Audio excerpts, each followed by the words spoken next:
Vice President Joe Biden pulls off one. He's made a secret trip to Iraq. He visited Baghdad to meet with U.S. troops and Iraqi leaders, but the headline of a surprise visit marred by violence, at least right now. We have an exclusive report from our CNN Pentagon correspondent, Chris Lawrence. He's in Baghdad.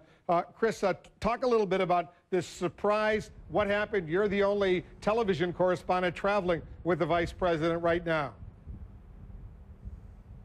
Yeah, that's right, Wolf. You know, when we got on the plane, left out of Andrews Air Force Base, we didn't even know where exactly we were going or when we would get there. This is one of those secret trips, not like going to London or Paris or visiting allies like that. So it was all kept very hush-hush. Once we got in the air, we found out, yes, we are going to Iraq. Vice President Biden did talk about a little bit about some of the purpose for this trip. He said already twice he's been asked to intercede and be sort of a mediator between some of the political factions that have a lot of tension right now here in Iraq, especially the Iraqi government and the Kurdish regional government up north. The Vice President's mission on this trip is to try to bridge some of those differences and move that political process along. It's been just a whirlwind day, off and on one plane, onto a helicopter. Very, very busy day here in Iraq, Wolf. He has got especially good relations with the Kurds up north, the Vice President, having been to Kurdistan many times. I remember before the war, he went there with Chuck Hagel, his former Senate colleague. But while he was in the green zone today, the most secure part of the Iraqi capital in Baghdad, what happened?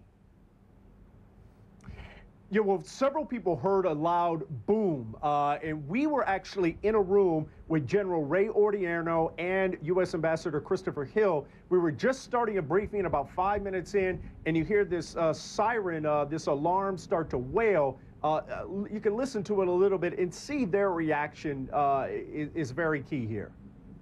For the ambassador. General Odierno,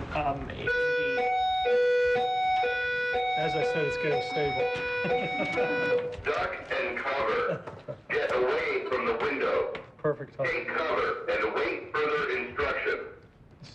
Regarding the incoming question, I think. Yeah, again, the green zone under attack, but again, we're told this was indirect fire, did not land directly on the embassy grounds. And we took our cue from those two men. They did not seem to panic, so nobody else around us did either, Wolf. All right, we'll stay in close touch with you. And I know later this week you're going to be sitting down for an interview with the Vice President. We'll have that here in the Situation Room as well. Thanks very much.